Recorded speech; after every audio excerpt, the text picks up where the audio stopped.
From doing an awful lot of reading on the atomic bomb to being born to play the lead role in the biopic, here's Cillian Murphy explaining how he prepared for Oppenheimer.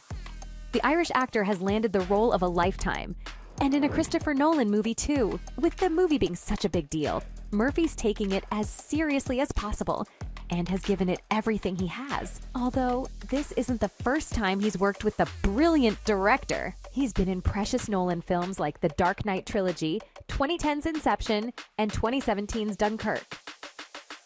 So he knows how the director thinks? Plus, with the star-studded cast, he has to be on his A-game, and he is. Murphy told fans that he was desperate to get the lead role and would work with Nolan for free if that's what it took.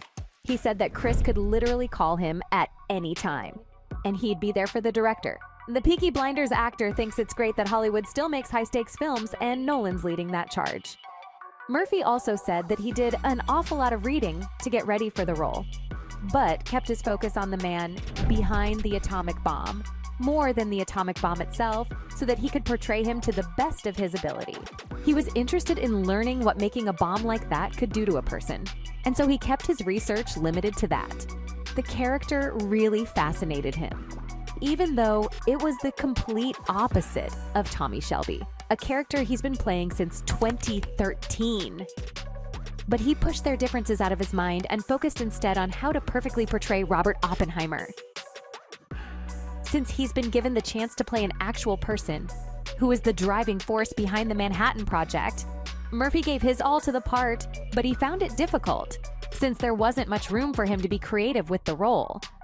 You see, Cillian's a method actor, and rumor has it that he read many books to get into character, including American Prometheus, The Triumph, and Tragedy of J. Robert Oppenheimer. The actor also talked to Kip Thorne, a scientist who worked on Interstellar, to help him understand his role.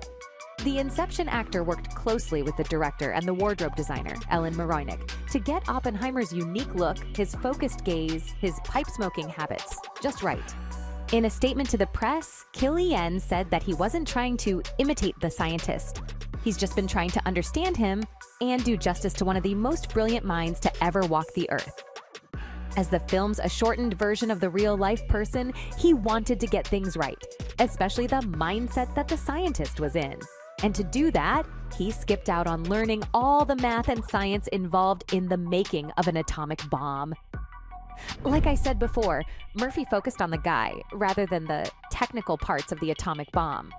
He wasn't interested in the processes because they didn't help him get into Robert's mindset, especially his mixed feelings about creating something that could destroy so many lives. Murphy's dedication is what got him the role in the first place. Just look at the rest of the cast. They're all seasoned actors with so much experience. Lewis Strauss, one of the first members of the U.S. Atomic Energy Commission, is played by Robert Downey Jr., and Emily Blunt plays the scientist and botanist Catherine Kitty Oppenheimer. They're joined by Matt Damon, Josh Hartnett, Rami Malek, and Florence Pugh. With such a star-studded cast, the script must be super amazing, right? Well, according to Murphy, it was the best script he'd ever read. Obviously, he'd say that. Murphy gets to play one of the most complicated and multi-layered people in history. The movie will show the physicist's life as he worked on the Manhattan Project with other scientists to make the first atomic bomb. The actor loved the script so much that he dove right into it, no questions asked.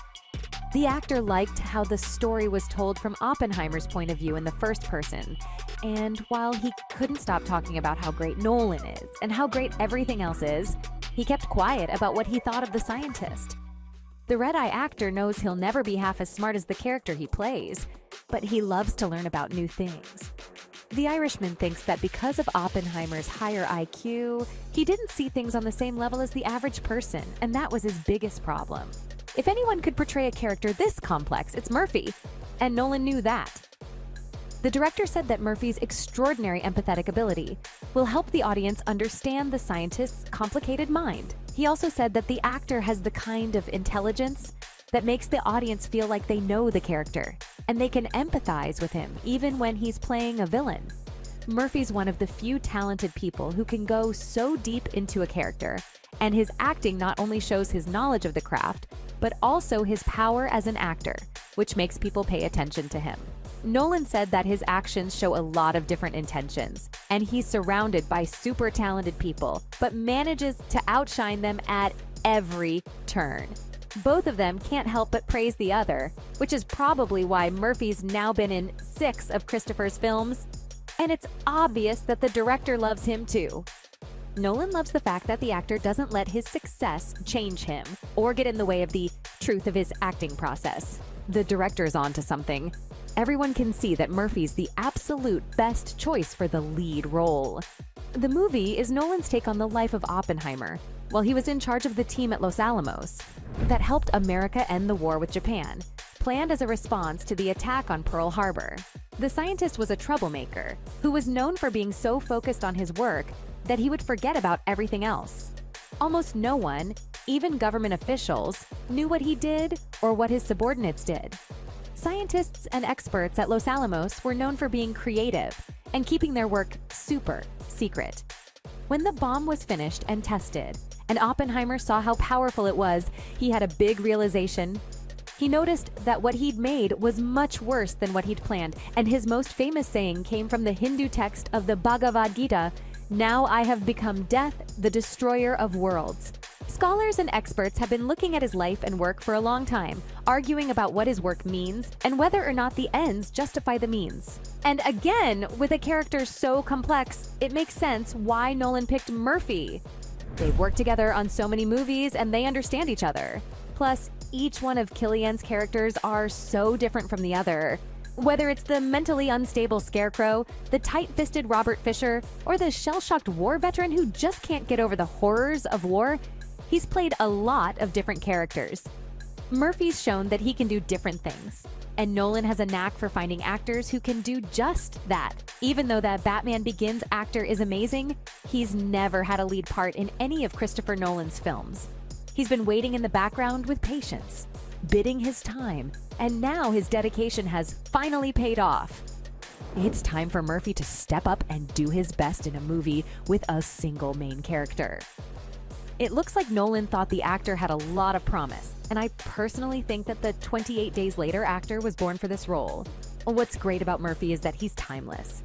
Some actors just don't look like they belong in any time period other than the present, and Tom Cruise is one of them. Even though he's good at what he does, he wouldn't fit into the 19th century. Remember how weird it was to see him in 1994's Interview with the Vampire? But Murphy seems like he could have been from any era. Another big skill that the actor has is being able to imitate the accent of any language perfectly. Factor in his serious expressions, his piercing eyes, and his overall intense demeanor. He was the perfect choice to play the overly ambitious, troubled scientist. He can play Oppenheimer with the ruthlessness, toughness, and contempt that the character needs. And that's just what we'll get to see when the movie finally releases on July 21st, 2023.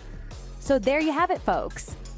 From being born to play the lead role in the biopic to doing an awful lot of reading on the atomic bomb, that was Cillian Murphy explaining how he prepared for Oppenheimer.